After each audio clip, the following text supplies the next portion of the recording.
Yes तो hello everyone, Rahul यार। आज हम प्रीति राठी केस के बारे में बात करने वाले हैं। 2013 का ये केस जिस पर पूरा देश रोया था। आपने हैवानियत की दर्जनों कहानियां सुनी होगी, मगर आज मैं आप लोगों को जो सच्ची कहानी के बारे में बताने वाला हूँ, जिसे सुनकर आपके रोंगटे खड़े हो जाएंगे और आप खुद को रोने से रोक नहीं पाएंगे। इस केस के सुनवाई के दौरान मामले की पैरवी कर रही वकील ने इस अपराध को महिला जाति के साथ किया गया सबसे बड़ी हैवानियत करार दिया। इस केस के सुनवाई के दौरान जज ने ऐसे ऐसे वाकया को पढ़ी जिसे सुनकर आपके आंखों में आंसू चले आए। आखिर ये घटना क्या थी और जज ने सुनवाई के दौरान किस वाकया को पढ़ी थी और इस केस में क्या कुछ हुआ था, उन सारी वाकया को मैं डिटेल में बताऊंगा।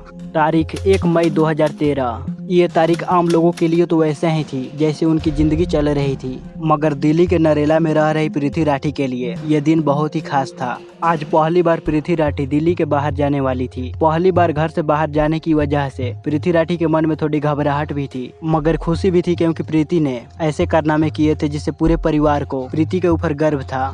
23 साल की प्रीति राठी ने दिल्ली से ही नर्सिंग की पढ़ाई की थी। पढ़ाई खत्म करने के बाद वह मिलिट्री हॉस्पिटल में नर्स बनना चाहती थी। इसके लिए वह तैयारी भी शुरू कर दी और इंडियन नेवी में नर्स के लिए वैकेंसी निकली। प्रीति राठी इस जॉब के लिए अप्लाई की। वहाँ परीक्षा में बैठी और परीक्षा पास आउट भी कर ली। प्रीति राठी नेवी में नर्सिंग ऑफिसर के तौर पे सिलेक्ट हो गई। अब सभी कागजी कार्रवाई पूरी हो चुकी थी और प्रीति को मुंबई के कुलावा में स्थित नौसेना ऑफिस में रिपोर्ट करना था और उसे IANS मुंबई में ड्यूटी ज्वाइन करनी थी।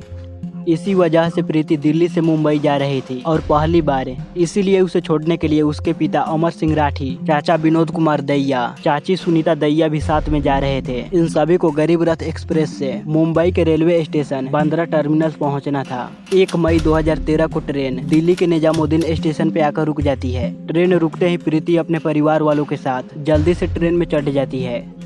ट्रेन में चढ़ने के बाद सभी अपने अपने सीट पे जाकर बैठ जाते हैं। अब ट्रेन अपनी मंजिल की तरफ निकल पड़ती है। इस ट्रेन के अंदर काफी ज्यादा भीड़ भाड़ थी। अपने सीट पे तो लोग बैठे ही थे, साथ ही ट्रेन में बहुत सारे लोग खड़े भी थे, इसलिए बोगी के अंदर काफी ज्यादा भीड़ थी। इस भीड़ के अंदर एक युवक ऐसा भी था जो अपने चेहरे को गमछे से छुपाया हुआ था। वहाँ टोपी भी लगाया था। वहाँ ट्रेन के अंदर किसी से बातें नहीं करता था, मगर वहाँ उठकर कभी बाथरूम जाता था तो कभी आकर वहाँ वापस अपने सीट पे बैठता था। वहाँ बार बार प्रीति को झांक कर देखता था। इस वाकया को प्रीति के परिवार वाले ने नोटिस की और कुछ ज्यादा ही सतर्क हो गए। रात के वक्त भीड़ भाड़ के बीच लगभग सभी लोग सो गए। रात यूं ही निकल जाती है। सुबह होते ही सभी लोग उठ जाते हैं और ट्रेन भी अपनी मंजिल की तरफ तेजी से बढ़ रही होती है। कुछ ही घंटों के बाद ट्रेन मुंबई बांद्रा टर्मिनस पहुंच जाती है। अब तारीख 2 मई 2013 हो गई थी। प्रीति और उसके परिवार वालों को बांद्रा टर्मिनल्स पे उतारना था। प्रीति, उसके पिता, चाचा और चाची सभी ट्रेन से बाहर उतर जाते हैं। यहाँ से सभी अपनी अगली मंजिल की तरफ जाने लगते हैं। ट्रेन से उतरने के बाद प्रीति थोड़ी थकी हुई महसूस कर रही थी, इसीलिए प्रीति थोड़ी धीरे धीरे चल रही थी। लेकिन उसके पिता और चाचा और चाची कुछ कदम आगे चल रहे थे। जब प्रीति देखती है कि मैं अपने परिवार वालों से बहुत पीछे हूँ, तो वहाँ भी अपनी तेजी से कदम बढ़ाना स्टार्ट कर देती है ताकि वहाँ अपने परिवार वालों के साथ चल सके। अब प्रीति अपना कदम बढ़ाना शुरू ही की थी, तभी प्रीति को आभास होता है कि किसी ने पीछे से मेरे कंधे पे हाथ रखा है। प्रीति अचानक से वहीं पे रुक जाती है और पीछे मुड़कर देखती है कि आखिर कौन है जो मेरे कंधे पे हाथ रखा है। प्रीति जैसे ही पीछे मुड़कर देखती है तो उसे वही लड़का दिखाई पड़ता है जो अपने चेहरे को गमछे से ढका हुआ था, जो मेरे ही बोगी में बैठा था और मुझे बार बार देखने की कोशिश कर रहा था। इस लड़के को देखकर प्रीति कुछ समझ पाती, मगर उसे पहले ही ये लड़का एक डिब्बा निकालता है और वहाँ उस डिब्बे में से कुछ चीज प्रीति के चेहरे पे फेंकता है। जैसे ही ये चीजें प्रीति के चेहरे पे पड़ती है, वैसे ही प्रीति जोर जोर से चीखने लगती है। प्रीति की आवाज को सुनकर उसके पिता, चाचा, चाची दौड़कर उसके पास आते हैं। स्टेशन पे मौजूद लोग भी प्रीति के आसपास चले आते हैं। लोग देखकर समझ जाते हैं कि प्रीति के चेहरे पे किसी ने एसिड फेंक दिया है। जैसे ही प्रीति के परिवार वाले सब प्रीति को संभालने की कोशिश करते हैं तो प्रीति के चेहरे से कुछ छींटे इनके हाथ में भी लग जाते हैं। इनके भी हाथों में जलन होने लगती है। फिर भी ये अपनी दर्द को भुलाकर प्रीति को संभालने में लग जाते हैं। प्रीति के चाचा और पिता प्रीति को उठाते हैं और स्टेशन मास्टर के ऑफिस में लेकर चले जाते हैं। प्रीति काफी ज्यादा दर्द में थी और जख्म बहुत गहरा था, इसलिए रेलवे अधिकारी प्रीति को तुरंत किसी अस्पताल में भेजने की तैयारी करने लगते हैं। स्टेशन पे घायलों और प्रीति को भावा हॉस्पिटल भेज दिया जाता है, मगर प्रीति की हालत काफी ज्यादा खराब थी, इसलिए उसे भावा हॉस्पिटल की जगह गुरु नानक हॉस्पिटल में एडमिट कराया जाता है। इधर नकाबपोश वो लड़का प्रीति पे एसिड फेंकने के बाद वहाँ भागने लगता है। प्रीति के पास खड़ा समीर शेख नाम का लड़का उस डब्बे को उठाकर समझने लगता है कि आखिर इस डब्बे के अंदर क्या था। तभी डब्बे से एसिड के कुछ बूंदे समीर के हाथों पे भी गिरता है। वहाँ तुरंत इस डिब्बे को नीचे फेंकता है। वहाँ समझ जाता है कि इस लड़की के ऊपर एसिड फेंका गया है। वहाँ तुरंत उस नकाबपोश लड़के का पीछा करने लगता है। साथ ही वहाँ जोर जोर से चिल्लाता है, सलीम, सलमान, उसे पकड़ो। दरअसल सलीम और सलमान समीर के ही साथी थे। समीर को जब एहसास हुआ कि इस लड़की के ऊपर एसिड फेंका गया है तो वहाँ उसे पकड़ने के लिए उसके पीछे पड़ गया। साथ ही वहाँ अपने दोस्तों को भी उस लड़के को पकड़ने के लिए कहता है, मगर कुछ ही देर में वो नकाबपोश इन लोगों को चकमा देकर भाग जाने में कामयाब रहता है। वह इनके हाथ नहीं लगता। समीर शेख, सलीम और सलमान, ये तीनों नाम अब ध्यान से याद रखिएगा क्योंकि इन तीनों ने केस में आगे एक महत्वपूर्ण भूमिका निभाया है। प्रीति को गुरु नानक हॉस्पिटल में एडमिट कराया जाता है जहाँ पर उसकी ट्रीटमेंट हो रही होती है, जबकि प्रीति के पिता, चाचा और चाची, साथ ही समीर शेख और उसके दोस्तों को भाभा हॉस्पिटल ले जाया जाता है। इधर पुलिस भी मौके पे पहुंचकर स्पॉट पंचनामा बनाने में लग जाते हैं। समीर के जख्म ज्यादा गहरे नहीं थे, इसीलिए उसे कुछ ही घंटों में हॉस्पिटल से छुट्टी मिल जाती है। पुलिस उसे घटना स्पॉट पे लेकर आती है और उसके बयान के मुताबिक स्पॉट पंचनामा बनाया जाता है। इसके अलावा यहाँ पर पुलिस कुछ सबूतें भी इकट्ठा करती है। प्रीति को वाहवा हॉस्पिटल ले जाने के लिए कहा गया था, मगर प्रीति की हालत काफी ज्यादा खराब थी, इसीलिए जल्दबाजी में उसे गुरु नानक हॉस्पिटल में ले जाया गया। मगर यहाँ गुरु नानक हॉस्पिटल में समस्या ये थी कि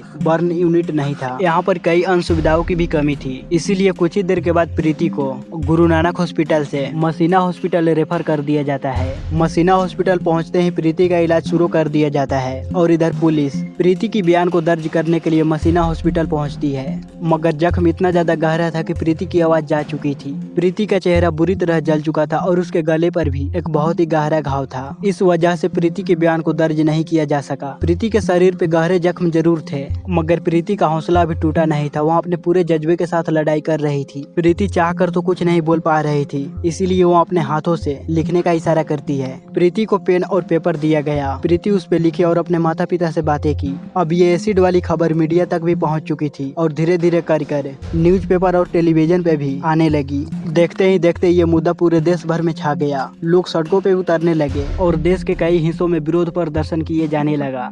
जल्द से जल्द प्रीति के गुनहगारों को सजा देने की मांग होने लगी।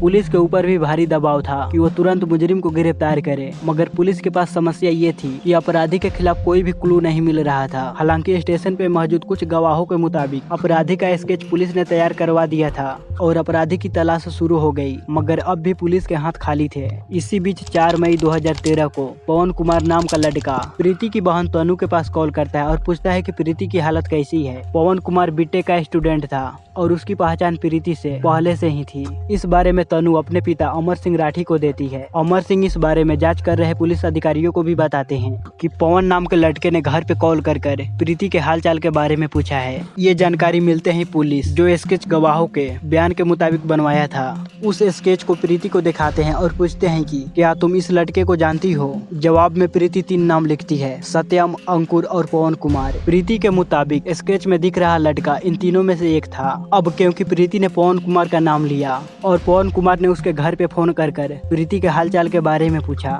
इसीलिए पुलिस अनुमान लगाती है कि शायद पवन कुमार ने ही प्रीति के चेहरे पे एसिड फेंका होगा और वह जानने की कोशिश कर रहा था कि प्रीति जिंदा है या मर गई। इसलिए पुलिस पवन कुमार को शक के दायरे में लेकर जांच पड़ताल करना स्टार्ट कर देती है। कुछ दिनों की खोजबीन के बाद 9 मई 2013 को पुलिस पवन कुमार को अरेस्ट कर लेती है। इस गिरफ्तारी के बाद लोगों का गुस्सा और भी ज्यादा भड़क जाता है और लोग जल्द से जल्द अपराधी को कड़ी से कड़ी सजा देने की मांग करने लगते हैं। लोग प्रीति को ठीक होने के लिए दुआ भी कर रहे थे, मगर प्रीति की हालत दिन प्रतिदिन खराब होती ही जा रही थी। मसीना हॉस्पिटल में आए हुए प्रीति को कई दिन हो चुके थे। यहाँ पर प्रीति की काफी सारी सर्जरी भी की गई थी, मगर उसकी हालत सुधरने की बजाय और भी ज्यादा बिगड़ती जा रही थी। प्रीति के इंटरनल्स ऑर्गन धीरे धीरे काम करना बंद कर रहे थे। मसीना हॉस्पिटल के डॉक्टरों को लगने लगा कि प्रीति की हालत और भी ज्यादा गंभीर होती जा रही है, इसीलिए प्रीति को रेफर करते हुए बॉम्बे हॉस्पिटल भेज दिया गया ताकि प्रीति की अच्छे से इलाज हो सके। क्योंकि लोगों का जुड़ाव इस केस से काफी ज्यादा हो चुका था, हर पल लोग प्रीति के बारे में जानने की कोशिश कर रहे थे, इसलिए सरकार की तरफ से प्रीति को अच्छे इलाज दिलाने की व्यवस्था की जाती है। जैसे ही प्रीति बॉम्बे हॉस्पिटल आती है तो देश के टॉप डॉक्टरों का एक टीम बनाया जाता है और उन्हें प्रीति की इलाज की जिम्मेदारी सौंपी जाती है। अब लाख कोशिशों के बावजूद भी यहाँ भी हालात बिगड़ती ही जा रही थी। अब प्रीति वेंटिलेटर सपोर्ट पे चली जाती है। अब डॉक्टर भी हार नहीं मानते हैं और प्रीति को बचाने की हर संभव को कोशिश करते हैं। अब एसिड अटैक को हुए 2 महीने बीत चुके थे, मगर प्रीति की हालात अब भी सुधरने का नाम नहीं ले रही थी। वहाँ अब भी अपनी हालातों से लड़ रही थी। अब 1 जून 2013 को प्रीति इस दुनिया को छोड़कर हमेशा के लिए चली जाती है। प्रीति की मौत दिल की धड़कन रुकने की वजह से हुई थी। प्रीति की मौत से देश में गुस्से का माहौल छा जाता है। हर कोई शख्स प्रीति की मौत के सदमे में था। प्रीति की मौत के बाद उसकी डेथ बॉडी को पोस्टमार्टम किया जाता है और प्रीति की डेथ बॉडी को अंतिम संस्कार के लिए दिल्ली लाया जाता है। लेकिन प्रीति के घर वाले सब सीबीआई की मांग करते हुए प्रीति की अंतिम संस्कार करने से मना कर देते हैं। अब प्रीति की डेथ बॉडी के साथ ही एक प्रदर्शन रैली निकाली जाती है। अंत में सरकार की तरफ से सीबीआई जांच का आश्वासन मिलने पर पूरे राजकीय सम्मान के साथ प्रीति की अंतिम संस्कार की जाती है। प्रीति की मौत और अंतिम संस्कार के बाद हर किसी की मांग एक ही थी कि जल्द से जल्द प्रीति की कातिलों को कड़ी से कड़ी सजा दिलवाई जाए। पुलिस ने पवन कुमार नाम के लड़के को गिरफ्तार कर लिया था, मगर समस्या ये थी कि पवन कुमार नाम के लड़के के खिलाफ कोई भी सबूत नहीं मिल रही थी। रेलवे पुलिस भी पवन कुमार के खिलाफ कोई भी सबूत नहीं ढूंढ पाई थी। इसी बीच प्रीति के पिता अमर सिंह राठी अपने स्तर से मालूम करते हैं तो ये बातें सामने आती है कि 2 मई 2013 यानी कि घटना वाले दिन पवन कुमार मुंबई में था ही नहीं, बल्कि वो रोहतक में था। पुलिस भी पवन कुमार के हिस्ट्री लोकेशन को निकलवाते हैं तो इन्हें मालूम पड़ता है कि घटना वाले दिन पवन कुमार रोहतक में ही था। प्रीति के पिता के द्वारा पता लगाया जाना कि उस घटना वाले दिन पवन कुमार रोहतक में ही था, ये पुलिस की बहुत बड़ी नाकामयाबी थी और ये घटना ये सूचित कर रहा था कि पुलिस इस केस की जांच अच्छे ढंग से नहीं कर रही है। इसलिए प्रीति के पिता कोर्ट में एक रिट पिटीशन फाइल करते हैं और सीआईडी मुंबई से जांच की मांग करते हैं। कोर्ट इनकी बात को मान लेते हैं और सीआईडी मुंबई को इस केस को सॉल्व करने के लिए दे दिया जाता है। केस मुंबई सीआईडी के हाथ आते ही वो सबसे पहले प्रीति राठी के घर जाती है और कुछ जानकारी इकट्ठा करती है। सीआईडी के अधिकारी प्रीति के रिश्तेदारों से भी पूछताछ करते हैं। रिश्तेदारों को पूछताछ के दौरान एक रिश्तेदार पुलिस को बताती है कि पड़ोस में रहने वाला अंकुर पवार नाम का लड़का प्रीति से एक तरफा प्यार करता था। वहाँ प्रीति को प्रपोज भी किया था। प्रीति ने साफ उसके प्यार को इनकार कर दिया था, मगर इसके बावजूद भी वहाँ प्रीति से शादी करने की जिद कर रहा था। लेकिन प्रीति ने उसके शादी के प्रस्ताव को भी ठुकरा दिया था। प्रीति के रिश्तेदार के मुताबिक उसने इसी के बाद प्रीति को धमकी दिया था। पुलिस के लिए ये एक बहुत बड़ा क्लू था। पुलिस तुरंत अंकुर के बारे में पता लगाती है और उसे पूछताछ के लिए बुलाती है और उसे पूछती है कि तुम 1 मई 2013 को कहां पर थे। इस पर अंकुर ठीक ढंग से जवाब नहीं दे पाता है और तुरंत वहां अपने जवाब को बदलने लगता है। इसके अलावा पुलिस ये देखती है कि अंकुर के दोनों हाथों पे जख्म के निशान हैं। ये जख्म वैसा ही थे जैसे कि एसिड पे जलने पर होता है। अंकुर बार बार अपने जवाब को बदल रहा था और उसके हाथों पे जले हुए निशान को देखते हुए पुलिस का शक और भी ज्यादा अंकुर के ऊपर हो जाती है। अब अंकुर से पूछताछ करने के लिए 17 जनवरी 2014 को फिर से बुलाया जाता है। उसे मुंबई लेकर आया जाता है। यहाँ पर उससे कुछ और पूछताछ होते हैं। अब कुछ देर पूछताछ करने के बाद ये कंफर्म हो जाता है कि प्रीति राठी के ऊपर एसिड फेंकने वाला कोई और नहीं अंकुर पवार ही था। पुलिस तुरंत अंकुर पवार को गिरफ्तार करती है और उसकी मेडिकल चेकअप के लिए जेजे हॉस्पिटल भेजते हैं। हॉस्पिटल से आने के बाद पुलिस फिर से अंकुर पवार से पूछताछ करने लगती है। पूछताछ के दौरान अंकुर बताता है कि मैं प्रीति को पसंद करता था, उससे शादी भी करना चाहता था, मगर वह साफ मना कर दी। इसी वजह से मैं उसे काफी ज्यादा गुस्सा हुआ था और उसे चिढ़ता भी था। इधर प्रीति इंडियन नेवी में नौकरी हासिल कर ली थी। उधर अंकुर बेरोजगार घर पे बैठा था और उसके घर वाले सब उसे ताना भी देने लगे थे। इस वाकया से अंकुर को काफी ज्यादा जलन हो रही थी प्रीति से। अब वह प्रीति से बदला लेना चाहता था। प्रीति की जॉब नेवी में लग चुकी है। उसके आसपास के लोगों को भी मालूम पड़ चुका था। लोगों को ये बात भी मालूम पड़ चुकी थी कि 1 मई को प्रीति मुंबई जाने वाली है और इस बारे में अंकुर को भी मालूम पड़ चुका था। इसीलिए अंकुर ट्रेन में सवार हुआ। वहाँ ट्रेन के अंदर ही प्रीति के ऊपर एसिड फेंकना चाहता था, मगर ट्रेन में काफी ज्यादा भीड़ थी। ऊपर से लगातार अंकुर प्रीति को काफी ज्यादा घूर कर देख रहा था, जिससे प्रीति के परिवार वालों को शक हो गया और वे सब सतर्क हो गए। इसलिए ट्रेन के अंदर प्रीति के ऊपर अंकुर को एसिड फेंकने का मौका मिल ही नहीं पाया। वैसे सुबह के 4 बजे अंकुर ट्रेन के टॉयलेट के पास जाकर खड़ा हुआ था कि अगर प्रीति यहाँ पर आई तो मैं उसके चेहरे पर यहीं एसिड फेंक दूंगा, मगर यहाँ पर प्रीति नहीं आई, जिससे अंकुर का प्लान यहाँ फेल हो गया। आखिर में जब प्रीति ट्रेन से बाहर उतरती है तब अंकुर उसके ऊपर एसिड फेंकता है। अंकुर ने जरूर पुलिस के सामने अपने गुनाह को कबूल किया था, मगर पुलिस के पास अभी भी समस्या थी सबूत जुटाने की। इसलिए पुलिस अंकुर पवार के खिलाफ सबूत जुटाने में लग जाती है। सबसे पहले ये पता लगाया जाता है कि आखिर अंकुर के पास एसिड आया कहां से और उसे दिया किसने। जांच के दौरान मालूम पड़ता है कि अंकुर ने मुकेश भार्गव नाम के दुकानदार से एसिड लिया था। दुकानदार से ये कहकर लिया था कि मैंने अंकुर पवार नाम की बैटरी की दुकान खोली है, इसलिए मुझे एसिड चाहिए।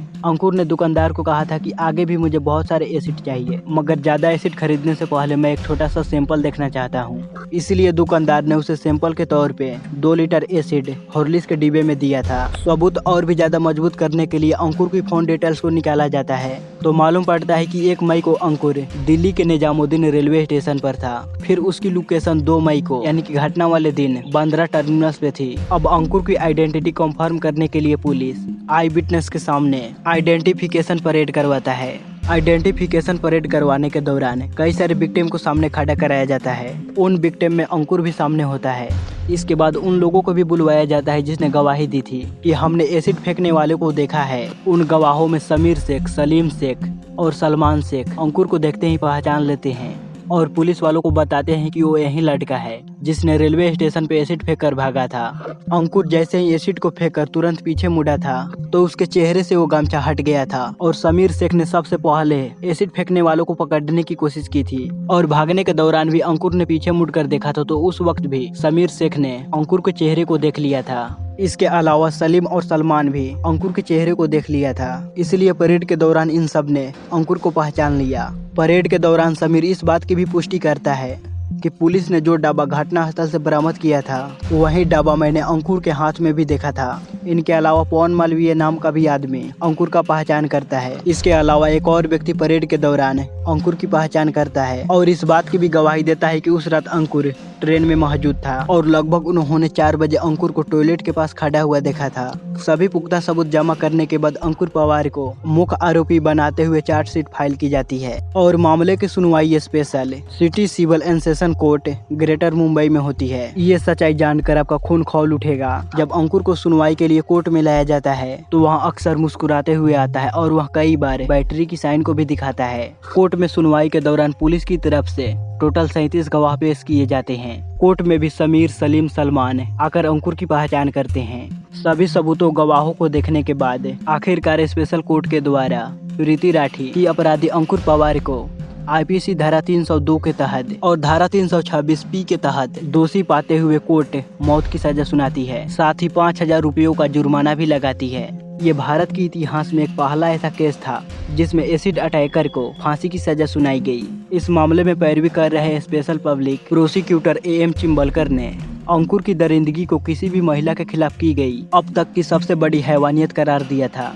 वहीं इस केस की फैसला सुनाते हुए जज ने टिप्पणी की थी कि इस एसिड अटैक की वजह से प्रीति के चेहरा इतना बुरी तरह से जल चुका था और उसका चेहरा इतना भयावह हो चुका था कि अगर प्रीति ने अपने चेहरे को देख ली होती तो वह उसी दिन मर जाती। ये टिप्पणी अंकुर की दरिंदगी को बताने के लिए काफी है। अंकुर पवार कितना बड़ा शैतान और पत्थर दिल था, इसका अंदाजा आप इस बात से लगा सकते हैं कि जब जज ने फांसी की सजा सुनाई तो उसके चेहरे पर डर का थोड़ा सा भी भाव नहीं था और उसने प्रीति के साथ जो किया उस पर उसे कोई अफसोस भी नहीं था। वहाँ कोर्ट में मुस्कुरा रहा था और ये हंसी प्रीति के परिवार वालों के लिए जख्म पे नमक जैसी थी। मुंबई कोर्ट से भले ही अंकुर को फांसी की सजा मिल गई, मगर अंकुर ने बॉम्बे हाई कोर्ट में इस फैसले पे अपील कर दी। हाई कोर्ट में इस मामले की सुनवाई जस्टिस BP धर्मा कर रहे थे और जस्टिस PD नायक कर रहे थे। इस मामले की लंबी सुनवाई के बाद जून 2019 में बॉम्बे हाई कोर्ट में सेशन कोर्ट की फैसले फांसी की सजा को उम्र कैद की सजा में बदल दी। वैसे जिस पीड़ा से प्रीति गुजरी और उसके घर वाले सब जिस दर्द से गुजरे